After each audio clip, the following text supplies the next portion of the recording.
My name's Connie Kitts, 2268 Virginia Avenue, Bluefield, Virginia. And I have a list of questions to submit for the record that I asked to be answered by the next board meeting. And tonight I'll just summarize those questions. Number one, the county is in desperate need of funding for substance abuse that spiked during the COVID pandemic. So the question is, why have you allocated 27% of your ARPA funds this year to support a foreign-owned fish farm, crowding out spending on community needs that fall squarely within ARPA's mandate? Number two, this salmon fish farm wants to draw 400,000 gallons of water a day from the Clinch River and then discharge 350,000 gallons a day into the Richlands wastewater treatment plant. What confidence does the Board of Supervisors have that the fish farm won't negatively impact rivers, streams, and aquifers? Number three, during the construction phase, spread over an area that's described as the size of 28 football fields with clay soil and hilly terrain, what about runoff? Do you have a local soil erosion and sedimentation plan in place that will protect the homes and the families who live by the intended site? Number four, the fish farm is supposed to be supported by $300 million coming from private investors. How much have they actually raised for this project? You yourself said that 3 years ago that financing was a problem, and the stock price of even the market leader, Atlantic Sapphire, has dropped significantly. So if the funds don't materialize, are Russell, Tazewell, and Buchanan counties prepared to fill the gap? And what if the project becomes another Bluestone? Will county taxpayers be on the hook? Number five, because you're using the CETA, VDOT, and Tobacco Commission money, all of which come from our taxes, then I think we would deserve at least to see how you're doing due diligence, especially with regards to the plan to change from tilapia to salmon. A Virginia Tech aquaculture scientist that I spoke with compares the difference between tilapia and salmon to the difference between raising a beef cow and a dairy cow. Everything is different. So who is drawing up the new salmon facility, operation, and business plan and showing these to investors, most of whom are overseas? And who is showing it to you? Number six, according to what you've told the Bluefield Daily Telegraph, Aquamaof is the company providing the fish farm technology for pure salmon.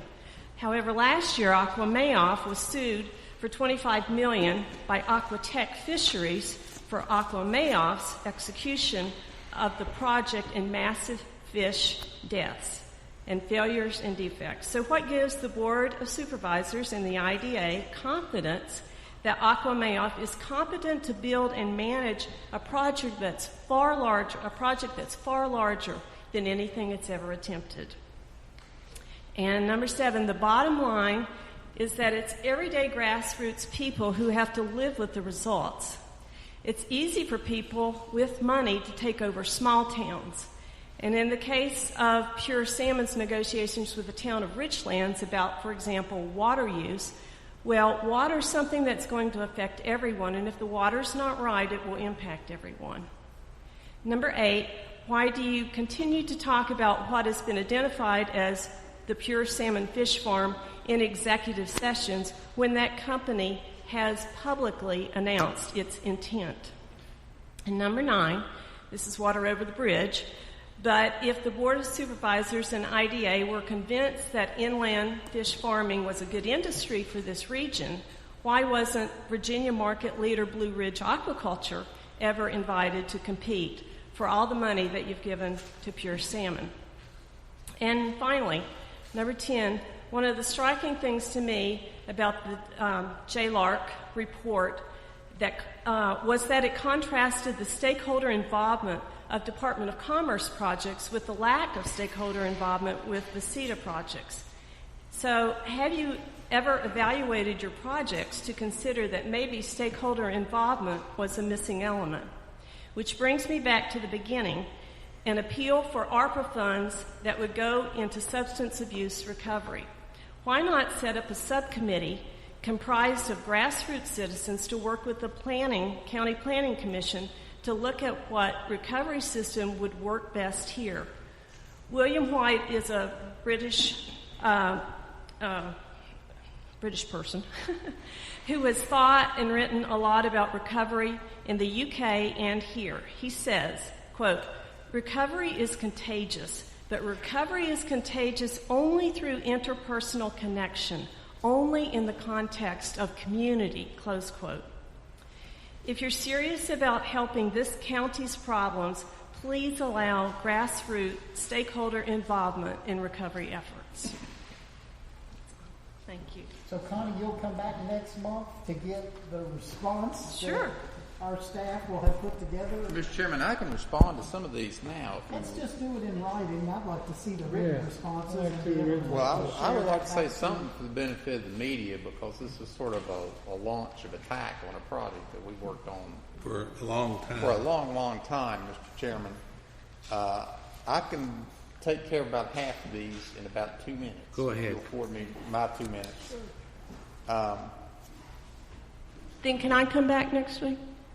Beg pardon? Go ahead. Go ahead. First of all, as far as the water intake and the water discharge, okay, both of those have to be permitted by the Department of Environmental Quality and Virginia Department of Health in Virginia. Both the quantity of what we're taking out and putting in and the quality of what we're putting back in.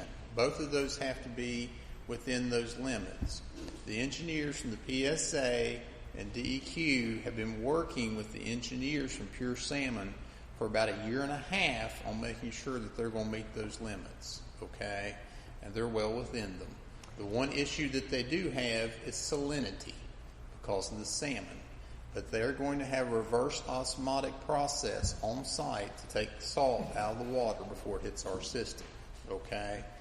We have permits for that. In fact, we're already permitted to take out more water than we're taking now. So we have existing capacity to handle both of those. As far as the funding...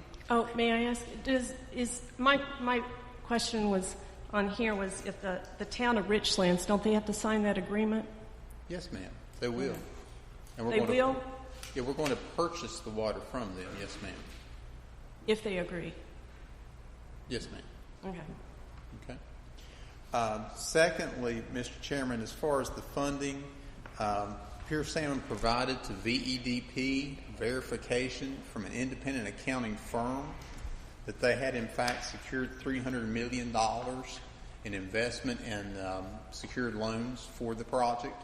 So they have $300 million. The estimated budget for it is somewhere between $130 to $150 million for the construction costs. So they have those funds. Who ready secured to be it? Ms. Moss. Kits. Ms. Haas. Kits. It's Kits. If you'll let Mr. Young answer, there's a lot of other business that needs to occur. Oh, okay. We're going to give you a written response, but I'd like to let the county administrator answer yours. If you wouldn't interrupt him so we could get through this and satisfy this part, and we will provide a written response for you as well. Okay. And the other thing, Mr. Chairman, in the interest of time, is we didn't wake up one morning and say, we're going to build a fish farm in Tazewell County, and then go out and find somebody to build it. That's not the way this happened. These people came to Virginia Economic Development Partnership in Richmond and said, we want to build the world's largest indoor fish farm in the Commonwealth of Virginia. What will you give us to come to Virginia? And VDP found Tazewell County as an ideal location for them to do that for a whole host of reasons, including the fact the Virginia Coalfield Economic Development Authority offered them $10 million. Had they not done that, these jobs would have gone elsewhere, most likely to another state. Okay? So it's not like we went out looking for people to run our fish farm. If they come in and say, we're going to put $150 million into something, and we're going to hire 200 to 300 people in your county, we're going to do what we can to help them. Okay? To make that happen. Right now, we have not given them a dime. Okay?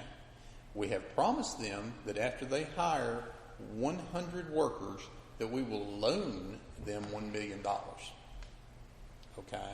But we, Tazewell County, have not given them one thin dime as of yet. Okay? I mean, I can give written answers for this, Mr. Chairman, and I'll provide copies to the board, and I'll provide copies to the press. But I think there's about 8 years of work that's gone on. This just didn't pop into the scene. I'm sure to the public it may seem that way. But we've been working on this project since 2013, 2014.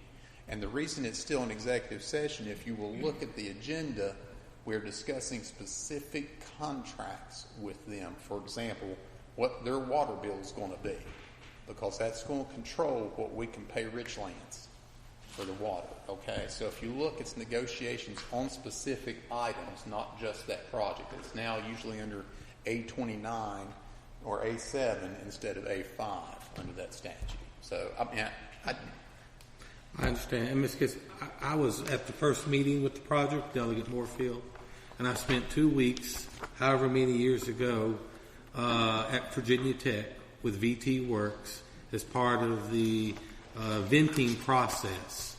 And this is the only project that Virginia Tech ever gave its stamp of approval to. So we sat in a room for several weeks with graduate students and other folks, Dr. Keynes up there with their aquaculture program, the testing on the fish. There was a lot of work done vetting the project before we started looking at it seriously, because it seemed like a dream. It seemed like a dream, that many jobs and this much revenue. So there has been an awful lot of vetting. The governor's office vetted it. That's how come it won. They received the governor's the opportunity fund. So there's been a lot. More of it. It seems, it seems like it's all happening a lot, and we're disrupting things and putting all of our energy on it.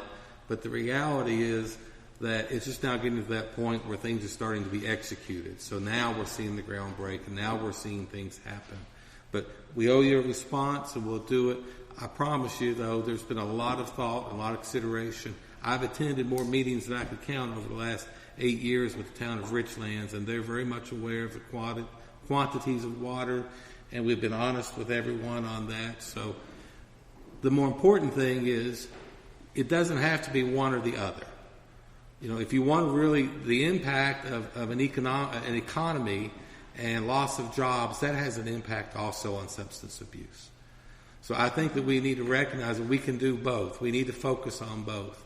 We do need to address the substance abuse problem, but part of it is getting people a job, give them a sense of value, and that's part of what we've done economically. But you come back next month or before, we'll have you a written response to those. One other thing, Ms. Kitts, that you probably don't know about, Southwest Virginia Community Health System, which is located out here in front of the hospital, is working with the hospital for a new day recovery center, OBOT, which is an office-based opiate treatment location inside the hospital on the campus there. OBOT is when somebody comes through that ER and they obviously have issues with substance abuse or use. That ER can then just hand them off, a warm handoff right then to an OBOT so they can get treatment, rather than say, well, if I was you, I'd go down here and see Cumberland and see if you can get an appointment. So there is an effort here in our community to work on that problem. So just want to let you know that. For the record, Mr. Kitts. Huh? Okay, good. I'm glad to hear that. And listen, we appreciate the question, okay? We appreciate the question. There's more questions with the well, that's fine. Okay. That's part of what it's about, okay? But I know I was limited on time, so that's fine. I understand. If you can submit them all, we'll look over them. Right? Thank you so much. Is there anyone else under public comments who would like to speak?